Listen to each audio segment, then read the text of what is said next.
Hello and welcome to Weekend Investing Daily Bytes. We're shooting episode 235 on 26th of May.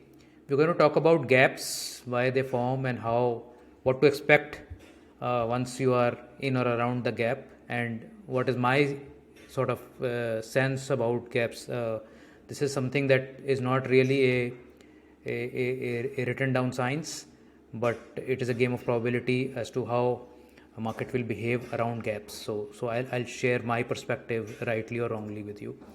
In terms of the market was a hugely volatile day, with initially market collapsing almost 8% and then recovering about 250 points from there, and then again a bit of a dip. So overall Nifty closed at plus 0.9%. The metals which had been bettered in the last week and a month had some relief rally today. Banking has been strong this entire week, and private banks and particularly public banks were very strong today. Real estate also made a strong comeback at 1.3%. IT stocks that were bettered earlier have also made some comeback. So it was basically a sort of a, I wouldn't say call it a dead cat bounce, but it was a bounce day.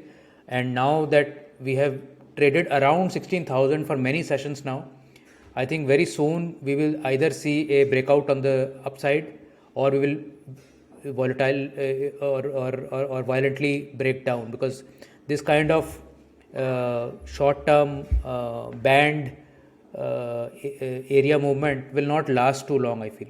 I think market is either bracing or sort of stabilizing after the fall in the last 2 weeks at some point, and that flag is getting created, and then we go down again. Or if we are able to get support from global cues, etc., then this is the base that is being formed roughly, and this is where it can spring back upon. So really cannot say which way markets can go, and most people, actually nobody really can say where it goes, but yes, it's a game of calling it based on probabilities. So as I said, Nifty Next 50 up 1.3%, mid and small cap up 1%, small caps up 1%. This is after a huge bettering of 3% odd yesterday on these segments. CNX 200 also up 1%. All these indices up between 0.9 and 1.38%. So good relief day. In terms of weekend investing strategies, also most strategies between 0.5% to 1.5%, 2%. Some sort of a relief after a major fall yesterday. So still reeling under a lot of drawdown in many strategies, but as time will go by and as more capital comes in through your SIPs, you will see that this too will pass and you will be able to come out of it. In terms of top gainers in the CNX 500 universe, we had ITI plus 18%. So this Hindustan Zinc divestment by the government has enthused a lot of public sector enterprise stocks, a lot of public sector banking stocks, and there is a new sort of sense of enthusiasm there. Interglobe Aviation, despite the results, is up because post-COVID traction is good in airlines. Torrent Pharma also, I think people are expecting a worse result than what came. AIA Engineering, Dr. Pathlab, all up about 10%. On the downside, Sequent Scientific, Suzlon down about 10 to 11%, Star Health and Webber Global down 6%, ABSL, AMC also down 5.5%. These were the losers. So morning I tweeted that we are staring at an ugly gap. So this is the hourly chart on Nifty, and you can see that in the last 2-3 days, this was Monday where we went up dramatically. We opened gap up and went up hugely during the day. Tuesday we went up and came down. Wednesday we remained sideways, and Thursday morning is where this gap was. So this was a tweet in the morning, and then it sort of went till here, and then it recovered back to about here. So a huge sort of volatile day here. So this was Friday, right? Monday, Tuesday, Wednesday, and this was Thursday, right? So in the last week also we saw many gaps. There was one gap here on the 17th. Then there was another huge gap down on 19th and a huge gap up on 20th. So what is a gap? A gap is basically an area where the trading has not taken place. So you closed here, but because of overnight developments, the market decided to open here. So this area bit in the middle has not been traded. So area which has not been traded actually becomes like a vacuum zone. And this is just my own theory, rightly or wrongly. And whenever the market is near this zone, it will tend to suck the price in from one end to the other. So, while the market was going down and the next day it opened with a gap up, and you can see that this area was recovered very quickly because there is no resistance here. There is nobody stuck in this area. People are stuck here, but there's nobody stuck here, there's nobody stuck here, there's nobody stuck here for this fall. Of course, earlier it may have happened, but for this fall, there is no resistance here for the price to move up. Similarly, on the way down, when it opened gap down here, there was no trading in this entire area and no trading in this entire area. So when we opened here this morning, I thought that once this level is broken, 16,000, there's a very high probability that we'll very quickly go here. And we very quickly actually went till about 3/4 of the way.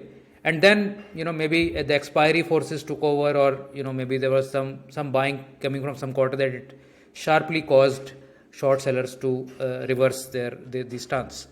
So what I'm trying to say is that gaps can, of course, nothing is written in concrete. So it does not mean that if a gap is there and, the gap has started, then it has to end there.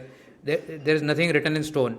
But there is a good probability, high probability, that once the price moves into a gap, it will complete it. There is a high probability of that.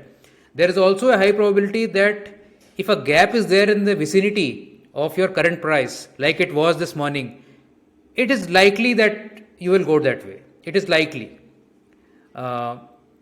So gaps can be used very, very effectively for intraday trading. These can be good position setups if you are wanting to do a very quick trade. So as soon as it entered, you could have gone short here with some stop, let's say a few points above this gap.